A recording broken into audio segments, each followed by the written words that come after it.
Salut à tous et bienvenue sur l'Infomédiaire TV pour ce nouveau numéro de Sur le fil du savoir en compagnie de Mahag Mira. Bienvenue, vous êtes CTO de Solution AI et docteur en IA. L'intelligence artificielle et le digital sont en train de bouleverser de nombreux secteurs. Quel est leur impact sur l'apprentissage tout au long de la vie et comment peuvent-ils favoriser l'accès à la connaissance du plus grand nombre? Merci de me recevoir aujourd'hui. Je suis ravie d'être parmi vous. Alors, votre question est très pertinente. Elle comporte deux volets. Le premier, celui de la digitalisation. Alors, on parle de digitalisation lorsque les supports qui étaient censés être papier sont numérisés, ce qui clairement facilite aujourd'hui un meilleur accès, une meilleure accessibilité, je dirais, aux apprenants de manière générale, mais également aux formateurs. Et donc, une meilleure démocratisation, une plus grande démocratisation par rapport à l'apprentissage. Donc ça, c'est la digitalisation. Les gens souvent confondent digitalisation et IA. On a besoin d'avoir des supports digitaux pour bien sûr implémenter de l'IA, mais c'est la couche qui vient c'est la couche, je dirais, supérieure par rapport à la digitalisation. Alors maintenant, l'IA, ce qu'elle permet, quand la digitalisation est offerte, est effectuée, c'est plutôt une personnalisation de l'apprentissage. C'est-à-dire qu'aujourd'hui, l'IA permet à des apprenants qui sont peut-être en difficulté ou qui ont des rythmes différents au sein d'une même classe, et nous l'avons tous vécu quand nous étions sur les bancs des amphis ou même au lycée ou au collège. Donc, nous n'avons pas tous le même degré ou la même facilité à apprendre, à atteindre les objectifs d'apprentissage. Donc, aujourd'hui, avec des algorithmes d'intelligence artificielle, notamment les LLM, ce qu'on appelle les modèles larges de langage, qui permettent d'interagir d'une manière personnalisée avec l'apprenant. Et ça, c'est toute la magie aujourd'hui qu'offre l'IA une fois que la digitalisation est implémentée. La digitalisation, c'est-à-dire à la fois les outils informatiques, mais également tout ce qui est connexion et accès aux différents services Internet. Tout à fait. Alors, il y a plusieurs volets. Il y a le volet infrastructure, c'est-à-dire qu'aujourd'hui, il faut avoir une couverture Internet. Et je dirais même aujourd'hui, ce n'est plus suffisant. Il faut avoir un haut débit. On parle de 4G, de 5G. Nous avons la chance aujourd'hui sur le continent africain d'avoir une couverture qui dépasse 95%, ce qui n'est pas le cas de l'ensemble des pays d'Afrique. Effectivement, puis ensuite, nous parlons de supports digitalisés, accessibles, donc d'ordinateurs ou de tablettes ou de plateformes qui permettent aux apprenants d'avoir accès à distance aux outils d'apprentissage. Ceci dit, l'intelligence artificielle soulève de nombreuses craintes. C'est un outil, c'est une technologie qui fait peur parfois. Est-ce que sur cet aspect-là de l'apprentissage tout au long de la vie, elle peut représenter ou présenter des risques, et notamment sur le plan éthique? Alors, à juste titre, oui, les craintes sont justifiées parce qu'aujourd'hui, on ne parle le grand défi n'est plus au niveau de l'avancement technologique. Aujourd'hui, les grands défis, je dirais, sont au niveau de l'éthique et de la gouvernance, de la bonne gouvernance, de la saine gouvernance. Aujourd'hui, avec depuis Covid, depuis 2022-2021, le grand public a accès à des outils d'IA générative, comme, pour ne pas citer que ChatGPT, Copilot, Gemini, etc. Et donc, les gens, on se retrouve avec des gens qui utilisent des outils d'IA générative sans forcément comprendre les enjeux éthiques et les enjeux de bonne gouvernance. Mais également dans des pays où une stratégie de digitalisation, une stratégie d'intelligence artificielle nationale n'est pas implémentée. Donc, en fait, c'est comme si on utilisait des outils très puissants dans des endroits où on ne comprend pas vraiment les enjeux, où tout est finalement, on n'est pas maître de ces technologies, on est utilisateur d'une technologie qui est ailleurs.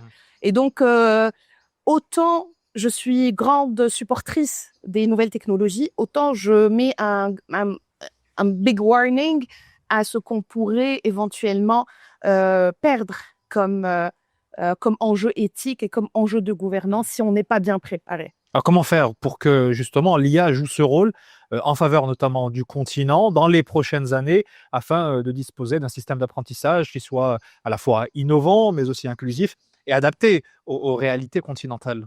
Vous avez mentionné des points de vigilance très intéressants que je partage avec vous largement, qui sont l'éthique, la gouvernance, mais également aujourd'hui l'appropriation culturelle de ces outils-là. Alors, je vous donne un exemple. On est dans un continent qui a ses spécificités. Nous parlons d'un continent qui a un taux d'urbanisation qui était de l'ordre de 30% en 90, qui a été entre 45 et 54% entre 2020 et 2024 et qui est censé atteindre 60 à 70% d'ici 2050. Donc, nous parlons aujourd'hui d'une population rurale qui va migrer vers l'urbain et qui a besoin d'apprentissage tout au long de la vie, qui n'est pas du même âge. Nous parlons également d'une Afrique où le taux de jeunesse est très important, alors que d'autres continents souffrent d'un taux de vieillissement très élevé. Donc, nous parlons, autant il y a des points positifs dans notre continent que nous chérissons tous, autant il y a des points négatifs, en tout cas des points de vigilance et des défis. Par exemple, une infrastructure qui est inégale. Nous ne sommes pas tous au même niveau de l'infrastructure, nous n'avons pas tous les mêmes moyens en Afrique aujourd'hui d'implémenter des centres de données, des data centers, d'avoir accès à une couverture réseau haut débit, etc.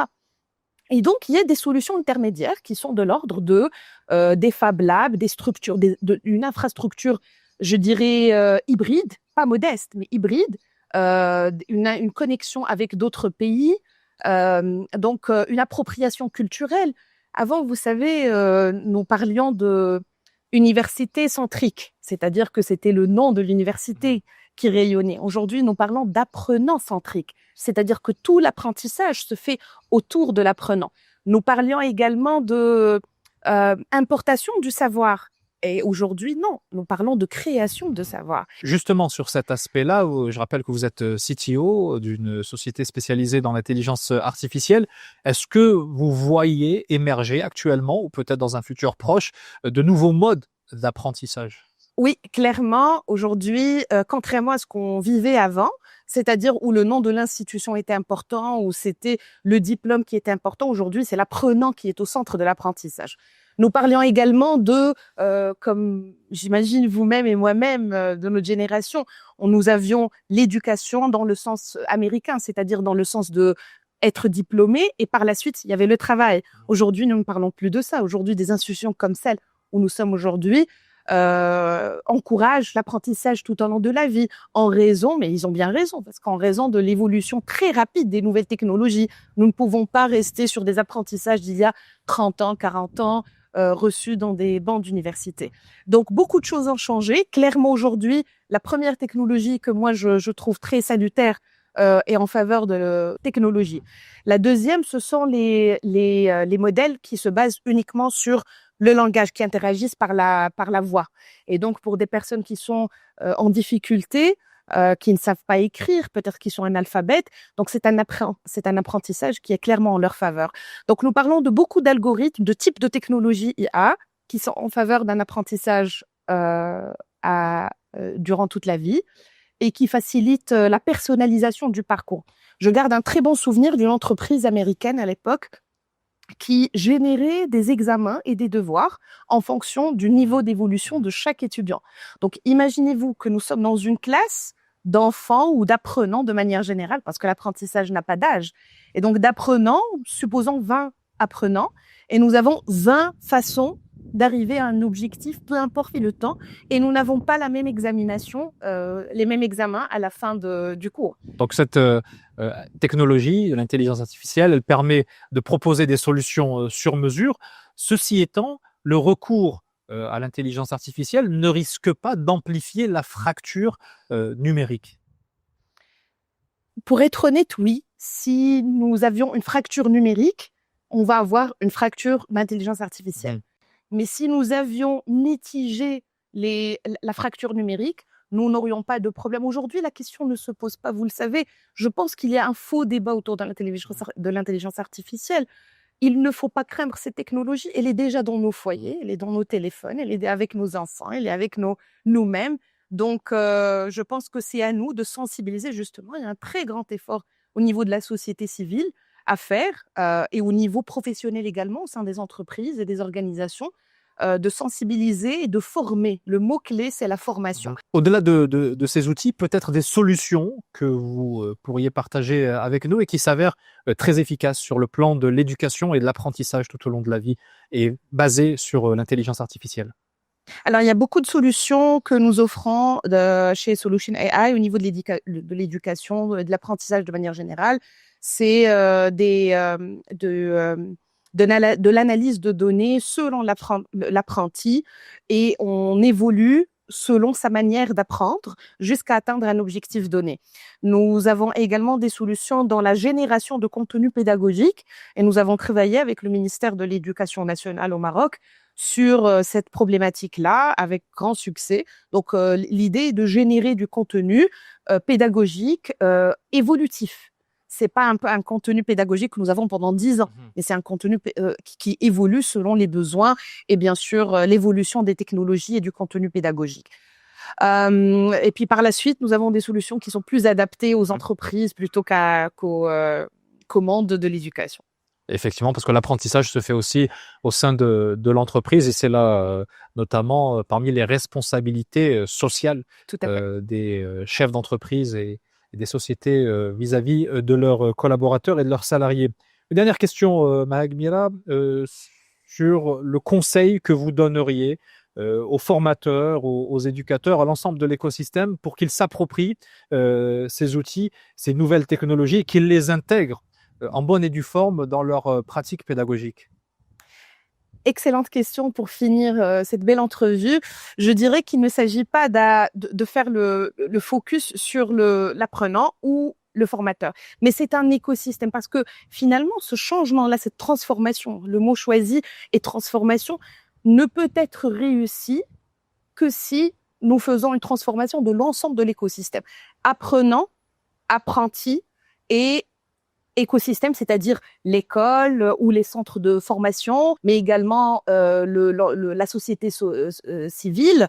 Et donc, c'est uniquement de cette façon-là. Bien sûr, ça passe par des programmes de formation, des programmes de sensibilisation de la société générale et aussi, bien sûr, un effort gouvernemental pour avoir une gouvernance, c'est-à-dire qu'un utilisateur aujourd'hui, s'il utilise un outil d'IA dans l'éducation ou dans l'apprentissage tout au long de la vie, doit être rassuré par rapport à l'utilisation de ces données, doit être rassuré par rapport à la confidentialité de ces données. Est-ce que c'est sur un cloud ou est-ce que c'est au Maroc ou à l'extérieur, etc. Donc, il y a plein de questions qui sont à la fois du domaine de la gouvernance et également d'autres questions qui devraient être gérées par plutôt la société civile, les sociétés privées, les entreprises ou encore les universités ou les écoles. Merci beaucoup, Mila. Je rappelle que vous êtes CTO de Solution AI et docteur en IA. Merci d'avoir partagé avec nous votre regard sur l'apprentissage à travers donc l'intelligence artificielle. Et merci à vous de nous avoir suivis dans ce numéro de Sur le fil du savoir. À très bientôt sur Infomédiaire TV.